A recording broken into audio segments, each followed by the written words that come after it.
நம்முடைய கோபத்தை எப்போவுமே நம்ம தொழிலில் தான் காமிக்கணுமே தவிர தொழிலாளர்களிடம் காமிக்கக்கூடாது. மனுஷங்கக்கிட்ட காமிச்சிடாதீங்க. ஏன்னா கோபம் என்பது விலை மதிக்க முடியாது. இந்த கோபம்தான் முதலீடு. இந்த தொழிலை ஒரு தொழிலில் நம்ம முன்னேறணும்னா இந்த இயந்திர அறிவியல் உலகில் நீங்கள் ஒரு தொழிலில் தான் தொழில் சாதனை தான் சாதனையாக பார்க்கப்படுகிறது. அப்படின்னா உங்களுடைய கோபத்தை மனுஷங்கக்கிட்ட காமிச்சிட்டிங்கன்னா அந்த கோபம் வீணாகிடும். உங்கள் கோபத்தை உங்கள் தொழிலில் காமிக்கணும், உங்கள் தொழில் திறமையில் காமிக்கணும். மனுஷங்கக்கிட்ட காமிச்சிடாதீங்க. அதாவது உங்களுக்கு கீழே வேலை பார்க்குறாங்கன்னு வச்சுக்கோங்களேன், அவங்கக்கிட்ட திட்டி அவங்க மனசை கஷ்டப்படுத்தி அவங்கக்கிட்ட கோபப்பட்டு உங்கள் கோபத்தை நீங்கள் ஒரு தொழிலை செய்தீங்கன்னா அது உங்களுக்கு ரொம்ப பாதிப்பை ஏற்படுத்தும். நீங்கள் டென்ஷன் இல்லாமல் ஒரு அமைதியாக வேலை பார்க்கணும். அமைதியாக வேலை பார்க்கணும். உங்கள் கோபத்தை உங்கள் தொழிலில் தான் காமிக்கணும், உங்கள் தொழில் திறமையில். அந்த தொழிலோடு தான் நீங்கள் சண்டை போடணுமே தவிர தொழிலாளர்களோடு சண்டை போடக்கூடாது. அப்போ எப்படி போட முடியும்? தொழிலாளரோடு எப்படி நான் சண்டை போடாமல் இருக்க முடியும்? அப்படின்னா திறமையானவர்களை உங்கள் பக்கத்தில் வச்சுக்கணும். உங்கள் தொழிலாளர்களாக யாரை வைத்துக்கொள்ள வேண்டும்? திறமையான தொழிலாளர்களை நீங்கள் வைத்துக்கொள்ள வேண்டும். அல்லது அவங்க திறமை இல்லாமல் இருக்கலாம், ஆனால் திறமையை வளர்த்துக்கணுங்கிற எண்ணம் இருக்கணும். சோம்பேறிகளை பக்கத்தில் வச்சுக்கக்கூடாது. நல்லா வேலை பார்க்கணும். பணி உடையவர்களை பக்கத்தில் வைத்துக்கொள்ள வேண்டும்.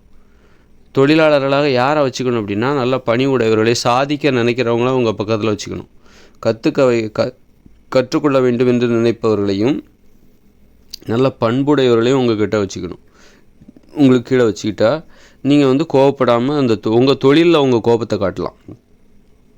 எப்போ நீங்கள் தகுதி இல்லாதவர்களை உங்கள் பக்கத்தில் வச்சுக்கிட்டு நீங்கள் ஒரு வேலை செஞ்சீங்கன்னா அப்போ தான் அதாவது சோம்பேறிகளையும் பணிவாக நடந்து கொள்ள தெரியாதவர்களையும் கீழ்ப்படிய மறுப்பவர்களையும் நீங்கள் உங்களுக்கு கீழே நீங்கள் வச்சுக்கிட்டிங்கன்னா, தொழிலாளர்களாக உதவியாளர்களாக வச்சுக்கிட்டிங்கன்னா அப்போ உங்களால் தொழிலில் கவனம் செலுத்த முடியாது. உங்கள் கோபத்தை நீங்கள் இவங்கக்கிட்ட தான் காமிச்சிக்கிட்டு இருப்பீங்க. கீழ்ப்படிதல் இல்லாதவர்களை நீங்கள் உங்கள் உதவியாளர்களாக வைத்து கொண்டால் அவர்களிடம்தான் நீங்கள் உங்கள் கோபத்தை வைப்பீர்கள்.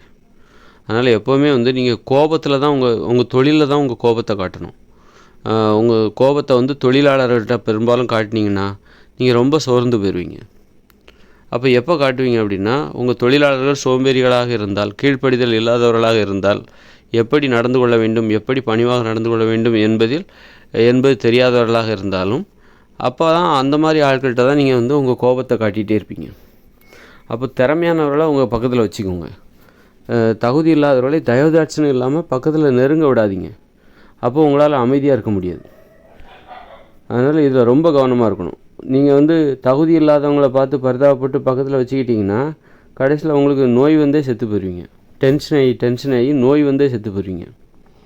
இப்போ உதாரணத்துக்கு ஒரு ஆசிரியர் இருக்காருன்னு வைங்க. ஒரு வகுப்பறையில் நல்லா கற்றுக்கொள்கிற மாணாக்கர்களை வைத்து கொண்டால் அந்த ஆசிரியர் அமைதியாக இருப்பார்.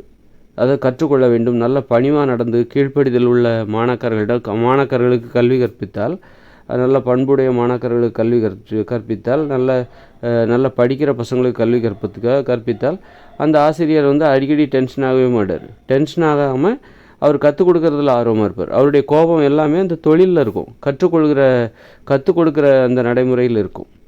கற்றுக் கொடுப்பதில் திருப்பி விடுவார். அப்போது ஒருவேளை அங்கே அவர் கீழே இருக்கிற மாணாக்கர்களில் நிறைய பேர் கீழ்ப்படிதல் இல்லாமல் சோம்பேறிகளாக இருந்தால் அப்போ அந்த ஆசிரியர் என்ன பண்ணுவார்னா அவரால் கற்றுக் கொடுக்க முடியாது. அதாவது அவருடைய தொழிலில் அவரோட கவனம் செலுத்த முடியாது. அந்த மாணாக்கரிடம் கோபத்தை திருப்பி விடுவார். அவர் கோபத்தை எல்லாத்தையும் அந்த மாணாக்கர்களிடம் திட்டுவார். அடிக்கடி திட்டி ஏன் ஒழுங்காக கற்றுக்க மாட்டீங்க, கற்றுங்கன்னு அறிவுரை சொல்லி சோர்ந்துடுவார். அவரால் கண்டிப்பாக நல்லா கற்றுக் கொடுக்கவே முடியாது. அதனால தான் நல்ல திறமையான மாணவர்களுக்கு, நல்ல படிக்கிற ஆர்வம் உடையவர்கள், கீழ்ப்படிதல் உள்ளவர்களுக்கு அந்த ஆசிரியர் பாடம் கற்பிக்கும்போது அவர் கோவப்பட வேண்டிய அவசியம் பெரும்பாலும் இருக்கவே இருக்காது. ரொம்ப ஆர்வமாக ஒரு அமைதியாக அவரோட தொழிலை செய்வார். அது மாதிரி தான் அப்போது அப்போது ஒரு வகுப்பறையில் எல்லாருமே ஆர்வமுடையவர்களாக இருக்க வேண்டும். படிப்பவர்களாக இருக்கணும். கீழ்ப்படிதல் உள்ளவர்களாக இருக்க வேண்டும். நல்ல பண்புடையவர்களாக இருந்தால் அந்த ஆசிரியர் தனது கோபத்தை தனது தொழிலில் திருப்பி வருவாரே தவிர அந்த மாணாக்கரிடம் கோபப்படுறது ரொம்ப ரொம்ப குறைந்து விடும், அரிதாக மாறிவிடும். அப்படின்னா அப்போ படிக்காத பசங்களுக்கு யார் கற்றுக் கொடுப்பா? கீழ்ப்படிதல் இல்லாமல் அவங்க போகிறாங்க, ஏன் படிக்காமல் அவங்க போகிறாங்க? இந்த கல்வி முறையில் உள்ள தப்பு தான் காரணம். இந்த கல்வி முறை வந்து மாணாக்கர்களால் படிக்க முடியவில்லை. இந்திய கல்வி முறை என்பது மாணாக்கர்களால் படிக்க முடியவில்லை. கல்வி முறையில் உள்ள தப்பு தான் இன்றைக்கி கல்வி கற்பிக்க முடியாத நிலைக்கு ஆசிரியர்களும் கல்வி கற்றுக்கொள்ள முடியாத ஒரு நிலைக்கு மாணாக்கர்களையும் தள்ளிவிட்டது.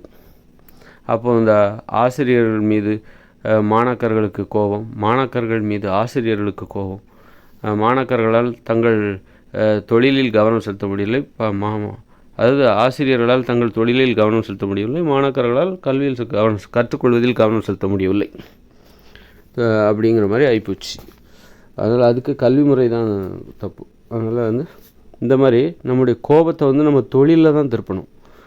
நம்ம வந்து நம்ம கீழே மனுஷங்ககிட்ட எப்போவுமே பெரும்பாலும் கோபப்படுவதை தவிர்த்து விட வேண்டும். இந்த இயந்திர அறிவியல் உலகில் அமைதியாக இருக்கணும். நம்ம கோபத்தை வந்து தொழிலில் திருப்பிடணும். மனுஷங்கிட்ட கோபப்பட்டிங்கன்னா ரொம்ப சோர்ந்து போயிடுவீங்க, உங்கள் உடல் நலம் ரொம்ப பாதிக்கும் என்பதை தெரிந்து கொள்ளுங்கள்.